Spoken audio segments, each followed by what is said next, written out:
that we will be using, okay, for the purposes of demonstrating that the minister should have been aware. Honorable Amboka, what the members want to understand is the letter that you are referring to, that you have said is from the PS, because what we have on page 262 does not reflect. I've responded to that, Madam Chair.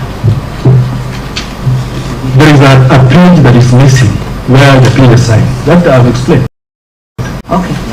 Then the members will decide on that. Okay. Let's proceed. Is it expand? In your opinions? Madam Chair, what should be important is what I'm referring to, Madam Chair. Madam Chair.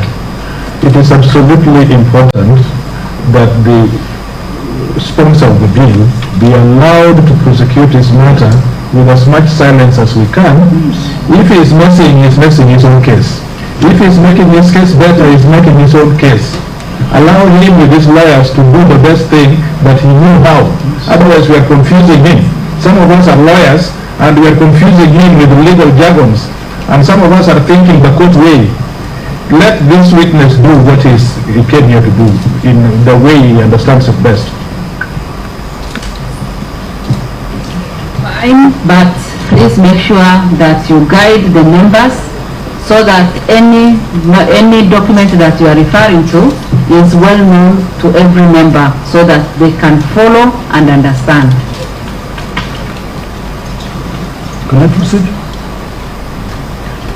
Madam Speaker, Madam Chair,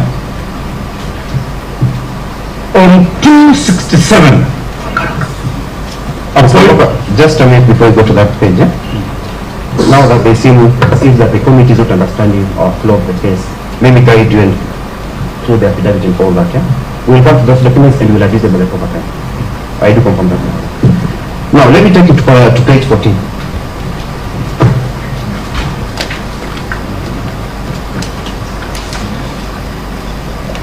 Paragraph 8 of page 14.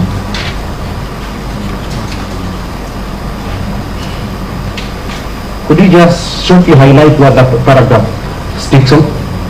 That the Honorable Mithika, Madam Chair, are we there? Yeah. The Honorable, my sister, are you there? The Honorable, are you there? That the Honorable Linturi, the Cabinet Secretary responsible for the Ministry of Agriculture and Livestock Development, through a written submission, Honorable Amboka, I request that you address the members through the chair. Well guided.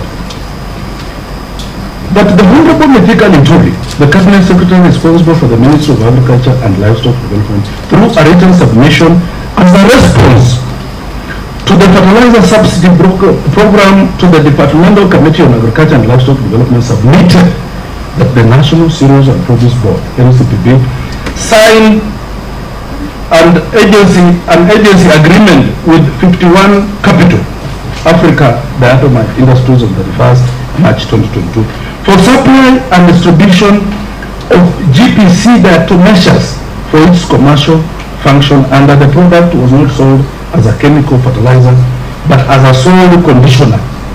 Attached in is a copy of written submission from the Ministry of Agriculture and Livestock Development response to the fertilizer subsidy program by Honorable Mithika Linturi, Cabinet Secretary, on March 2024 to the Departmental Committee on Agriculture and Livestock. That document is found on page 77.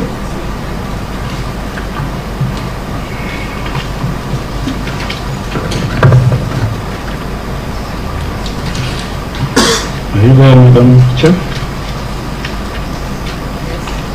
Yeah. So you do confirm that the minister, through that submission, was responsible for the supply of this fertilizer through NCPB? Yes, he was. Yes, he was, because he's taking responsibility. He's telling us that it was not fertilizer, that it was oil against oil conditioner. Yes, he is. Because why? How can you defend what you don't? How can you defend that which you're not part of? How did you know in the first place that it was not fertilizer but a soil condition? And to disapprove this fact, then the minister should give us. Mr. Moka, we get to that point a better time, yeah? You have confirmed to the House that the minister was responsible for this bad fertilizer. But was it proved that this fertilizer is not good? Maybe they can refer to paragraph 7 of page 14. Page 14, paragraph 7. Yes, but on 13th March 2024, the Managing Director of the Kenya Bureau of Standards presented a written submission to the Departmental Commission of Agriculture, Livestock, in regard to the fertilizer subsidy program, and submitted that on 25th January 2024, KEBS signed a contract for SBL, Innovate Manufacturers Limited, SBL, to manufacture and distribute an organic fertilizer in the brand of BL GPC Original. Later, KEBS discovered that contrary to its contract with SBL, was selling a product that was marked as but was not the brand of BL GPC Original Fertilizer. And attached is the copy of that submission on page 129. But indeed, a government agency in charge of standards came and confirmed to a committee of the National Assembly that indeed that was not fertilizer which was supposed to be supplied. That there was fake fertilizer. Honorable Chair, what else are we waiting for? To understand that there is fake fertilizer and somebody is responsible for the fake fertilizer. And that person is the Honorable Mithika. Now, Mr. Oboka, have you highlighted that you found out that the fertilizer was substandard and the person responsible was the CS of Agriculture, Mr. Linturi? Did you bother to find out if you tried to remedy or try to check the situation or something like that? And with this, I want to refer you to just answer that question.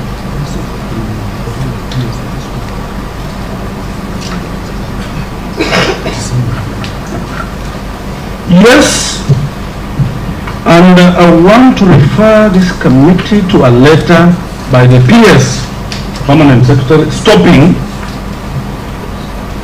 the distribution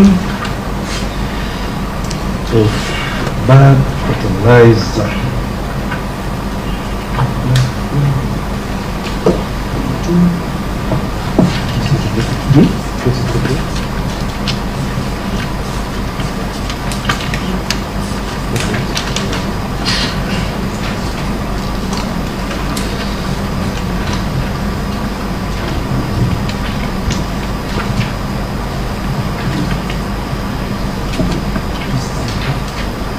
Yes, What we found from 268. At 268, a letter written by PS Kiprono Rono, Daktari, suspend distribution of NPK 102610 fertilizer manufactured by Ken Chemicals Limited. The above matter refers, following a spot visit by Ministry staff led by the Principal Secretary to the counties and National Cereal and Produce Board store, it was established that the above fertilizer being distributed under subsidy program may not be meeting the required standard as indicated earlier. Your institution is requested to suspend the distribution of this fertilizer with immediate effect from being issued to farmers. Additionally, you are required to carry out the investigation to ascertain the specification